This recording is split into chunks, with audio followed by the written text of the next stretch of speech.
Europe, and good evening to everyone joining us from India. This is US Election Watch. I'm Allister in Washington, D.C. The headlines. Harris gears up for her first interview on Fox News.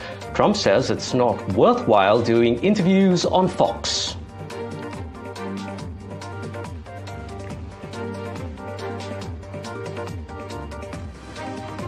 A judge in Georgia blocks a rule that calls for hand counting of ballots. The judge says the rule comes too late.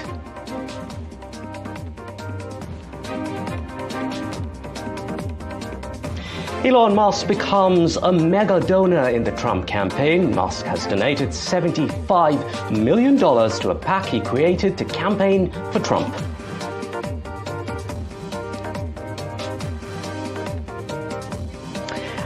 And Michelle Obama gets ready to hit the campaign trail for Harris. Michelle Obama to headline a rally in Atlanta a week before Election Day.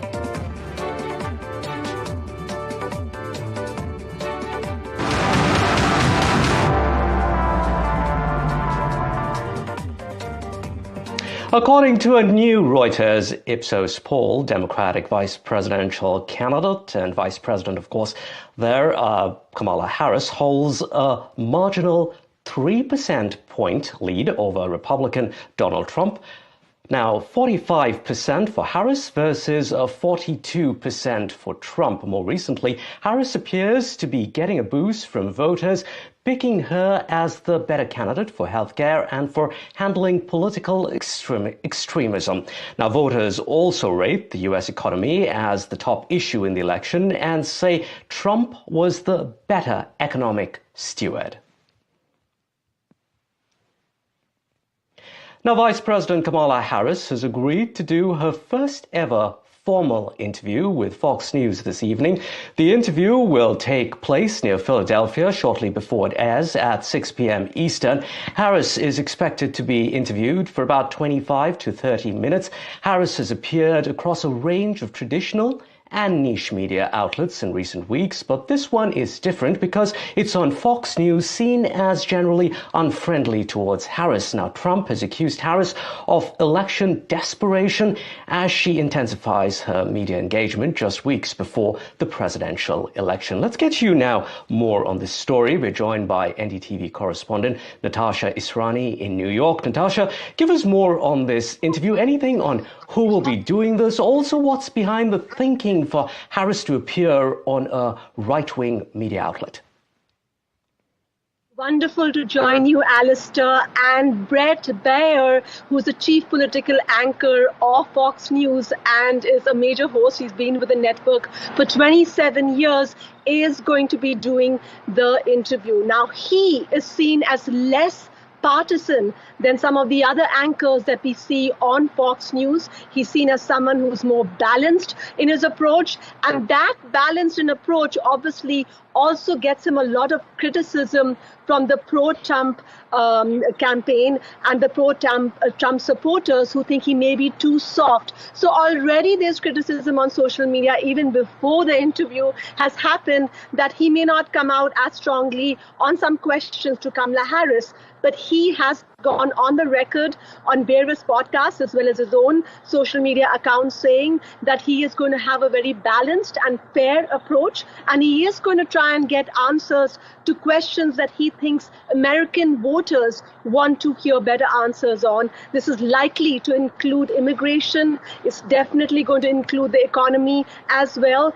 And yes, it is a big win for him, just as much as Kamala Harris, who is trying to say that she is not afraid of going into so-called enemy territory, which is seen as Fox News. So this interview is going to be the must watch, and as you said earlier, it's going to be broadcast as an as live, which means it is recorded about half an hour before it is telecast, but 6 p.m. Eastern time, which is the beginning of Brett's show, is when it's going to be broadcast. Natasha, Trump not happy about Harris's Fox interview. We're hearing, what's he saying? Yes, he is certainly not happy. Now, he is a very smart politician, as is well known about Trump. He's very good at turning any narrative to his advantage. And he likes to be seen as the outsider and as a revolutionary, even though he's actually been an insider as a president for 4 years. And what he's saying now is that even Fox News, which was supposed to be friendly ground for him, is turning against him, and that Fox News is making a grave error by having Kamala Harris on, and that the interview will not be fair and balanced. That's what he's talked about on his own social media website. So he is really laying the groundwork, saying that this interview is just a plug, and he's also painting it as Kamala Harris being desperate in the last few weeks leading to the elections on November 6th. Natasha Esrani in New York joining us here on NDTV. Good to see you here on our show, US Election Watch. Now, in other news, voters in Georgia have turned out in record numbers as the battleground state opened for early voting in the presidential election. At least 252,000 voters have cast ballots at early voting sites, nearly double in the first day of early voting seen in the 2020 election. Early voting, either in person or by mail, has become increasingly popular with US voters. Reaction from Trump on the early voting: he said the votes are coming in at a nice level for his Republican Party. Now, another big story out of Georgia: a judge has temporarily halted a new rule that would have required poll workers to hand count ballots in the upcoming November 5th election. The decision is a setback for Donald Trump and his allies, who pushed for the rule following Trump's 2020 defeat in the state. Democrats argued the change could cause confusion and delay results. The Republican camp has suffered a double whammy in the crucial swing state of Georgia. The state's Superior Court Judge, Robert McBurney, has blocked a recently passed rule that required hand counting of ballots on election night. Interestingly, the setback came hours after the same judge delivered another body blow, mandating that local election officials must certify results in the swing state. Refuting the Georgia Election Board's attorney argument that hand count would only take a few extra minutes rather than hours to complete, the recent head count rule was termed as being too much, too late. And not to anyone's surprise, the Blue Camp has welcomed the ruling. The contentious new rule was passed as recently as September 20th by the pro-Trump conservative majority of Georgia's election board, due to be implemented late October. It directed every county to have 3 poll workers count the paper ballots, but not votes, on election night after the polls close and before a machine count. Speaking of mandating local election officials to certify results, Justice McBurney opined that voters would be silenced if officials refuse to certify election results. The ruling cuts at the heart of a key argument made by right-wing activists since the 2020 election, when Donald Trump allegedly sought to disrupt the certification process as part of his alleged bid to subvert the results. He still faces criminal charges accusing him of pressuring Georgia officials to reverse his 2020 election loss, though he denies any wrongdoing. Trump has pleaded not guilty. Early voting began in record numbers in the crucial swing state on Tuesday. Along with the other 6 swing states, Georgia is expected to determine who ends up winning the race to the White House. Arjun Samar Mahindran for NDTV World. Let's get you more on the story. We are joined by Sanjoy Kumar. She is with a group called South Asians for Harris. Also, Amy Tarkanian. She is a Republican strategist. She is also former Nevada Republican state chairwoman. Amy, let me come to you first. How much of a blow is this for Republicans? Do you agree with Judge Robert McBurney that this whole idea about it being too much to be implemented so close to Election Day, that's also what people on the ground have been saying? Sure. Well, I actually agree with this ruling because poll workers, they're volunteers, and they do take time out of their busy schedules to learn the rules that are going to be implemented in the current election system. So if they want to make those changes, then like you do in Nevada, you would have to have it go through your state legislature, and then they can be implemented in the following election. So this truly was a last minute scenario that would delay the election process and in the certification. Is it a good idea? Sure, because I'm sure it'll calm a number of folks who do believe that there are problems in the election system and still truly believe that the last election was stolen, which I disagree with, but there are people who have problems with it. So if it calms people down, great, but you're going to have to go through the legal process and make sure it's done timely. As a Republican strategist, though, how do you think this would play out? Do you think this is really bad for the Trump camp? Well, I don't think it's necessarily bad because I think the elections are fair and balanced. And so I think they're still going to have the correct outcome despite having this hand count or not. And, this hand count was simply just to make sure that it was the number of votes cast that aligned with what the machines showed at the end. It wasn't going to show how many votes were cast for Trump, how many votes were cast for Harris. And so, it is timely. It's something that does take up some time. And so I think in the end, they're still going to have the right outcome. Okay, Sanjoy, you have a Republican strategist there agreeing with what the judge ruled. Now, Democrats have been against this whole idea of hand counting, saying it could lead to fraud. But important, as Amy just mentioned, that the election officials were merely counting the number of ballots to match those tallied by the machine. They weren't really reading the ballots to see, how people voted, as we heard from Amy just now. So what's the issue? It's in my view, or in many other people's view perhaps, is that it's just reassuring voters that the machine got it right. So the rule itself is not what was being challenged. It was the timing of it and the reason behind it, and the fact that it was being implemented just literally days before the election date and actually after early voting has begun. And I empathize with Amy because she is part of a party that is still trying to balance Trump versus rationality. I mean, everyone knows the election wasn't stolen. They know President Biden won. But a lot of these rules that are being pushed by the state election board, which there's still 3 or 4 more out there that are being challenged based on rationality and reasonable basis. And that is the basis on which the judge ruled against the rule going into effect. It's not the fact of the rule, it's how it's being pushed down the throats of 7,500 poll workers who are already trained and county election boards that already have their processes in place. That's the problem. He will look at the rule in a reasonable manner, not based on some last minute, trying to, instill chaos, as I said last week, into the Georgia election process. Yeah. You did mention that when we had you on Friday. Now, Amy, the judge also made reference to January 6th, the attack on the U.S. Capitol. He said that those memories haven't faded away. Just on Tuesday, Trump was in Georgia telling his supporters to deliver a victory that's, quote, too big to rig. Clearly a reference to his misinformation that the 2020 election was stolen. Do you worry about a repeat of the same scenario this time around in 2024?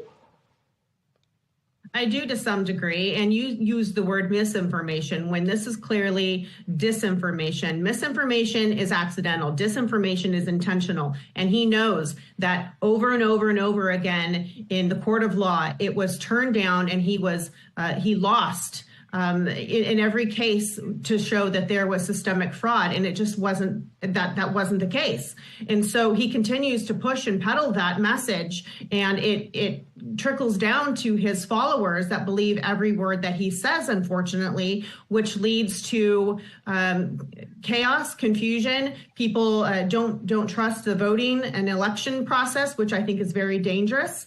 And he sets himself up for a possible failure. But but still to be viewed as the winner, in the outcome, no matter what. And I think that's actually very dangerous. And I think that it actually hurts the Republican Party overall, because the down ticket, we actually have some really excellent candidates, and they're having to, as your panelists mentioned, walk a fine line between reality and irrationality, and wanting to make sure that they're trying to get their message out to their constituents on how they're going to better their lives while still having to walk this tightrope with a man who's pushing disinformation.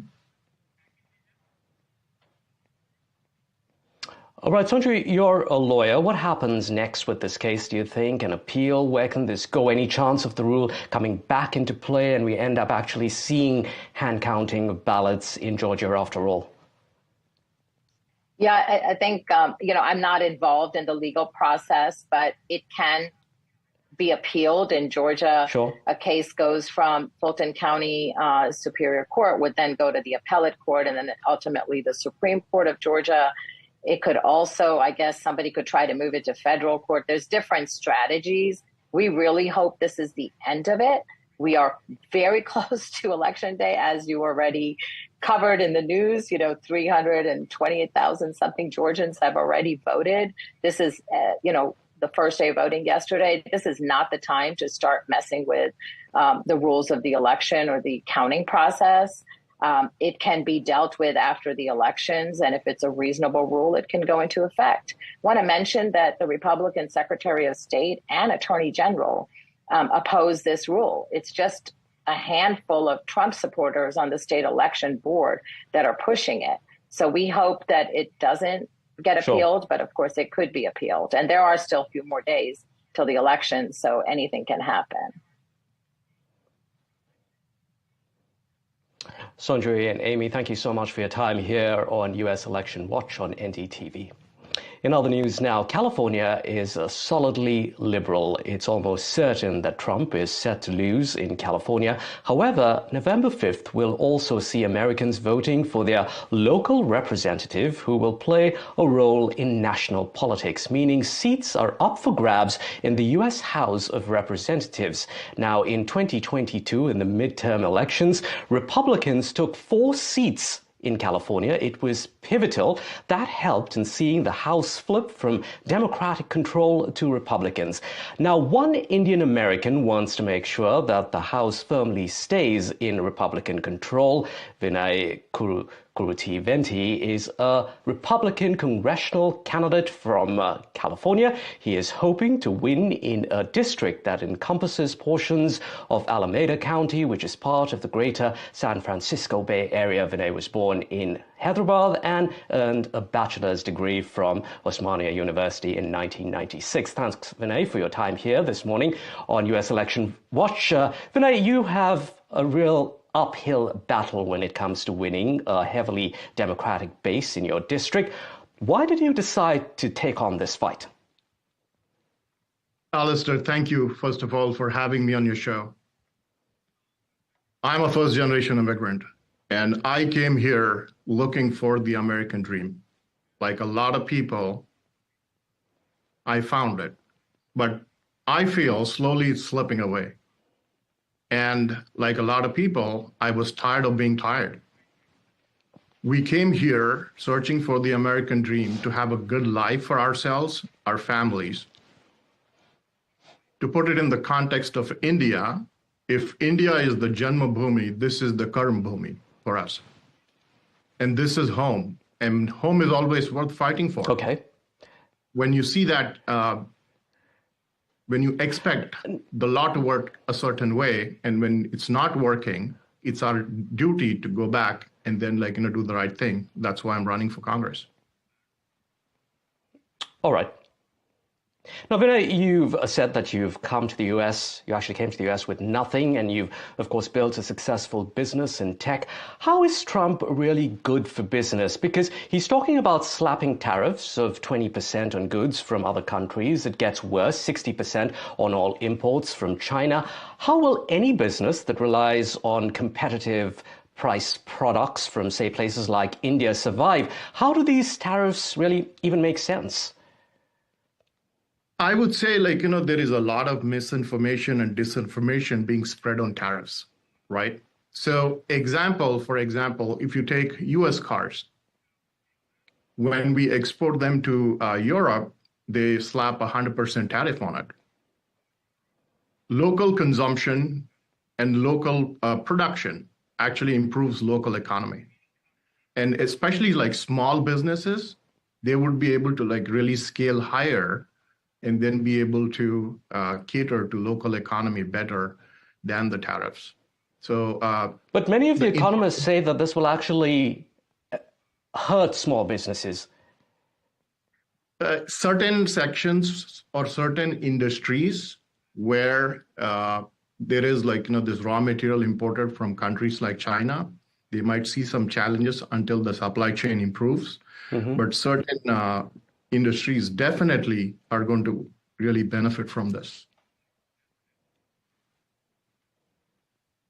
Okay, you say you have been inspired by your grandfather, a former freedom fighter who worked besides Mahatma Gandhi. Trump, many may argue, does not come across as standing for those Gandhian principles. You also say you have an instinct to uncover the truth. Now, how do you reconcile these things when you hear from your leader, Donald Trump? We hear the lies, the falsehoods such as immigrants eating pets in Springfield, or claims that migrants are murderers. So how do you really reconcile those things when you are representing him and that party? So the mainstream media here in the US is one-sided and biased. There are multiple videos that are out there.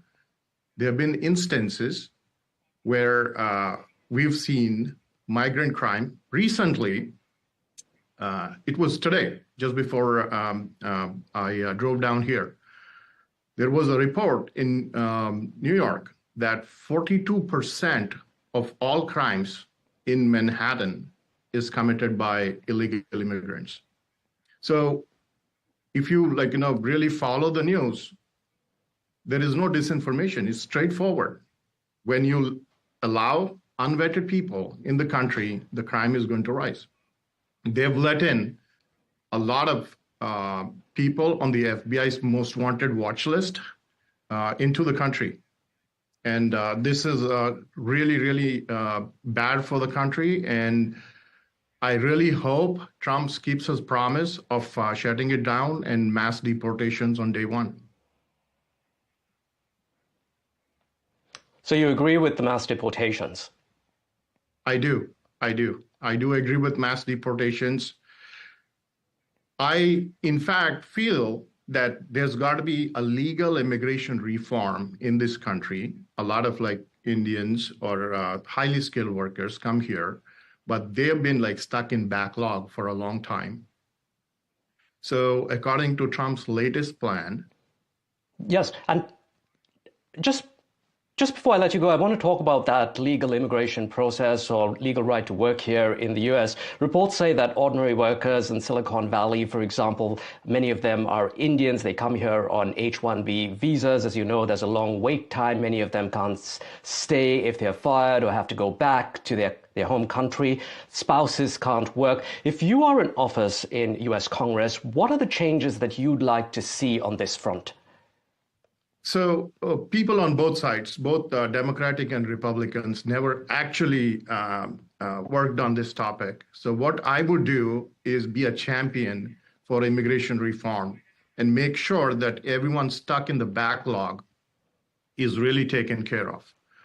You would rather want to see highly skilled workers who can really cater to the economy and bring the country up than just open the border and let everyone come in, right?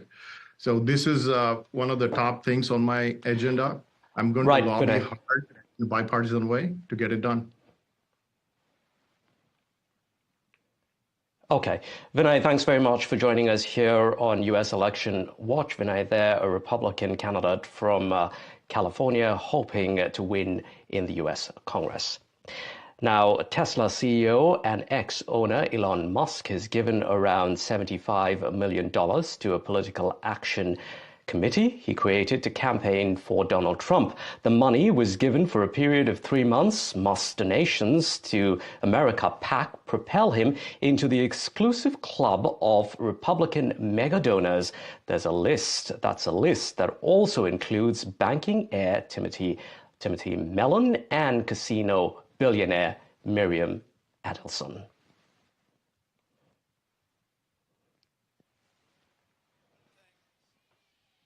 Now, Robert F. Kennedy Jr. is positioning himself as a key figure Robert F. Kennedy Jr., as we mentioned, is positioning himself as a key figure in shaping American agricultural policy. If Donald Trump wins the presidency, Kennedy, known for his anti-vaccine activism and environmental efforts, initially ran for president as an independent before throwing his support behind Trump.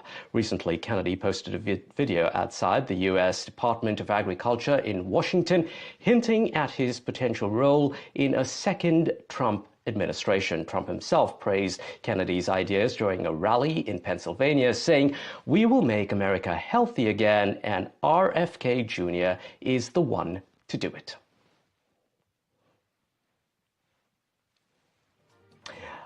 Now, that's it for U.S. Election Watch. I'm Allister D'Souza in Washington, D.C.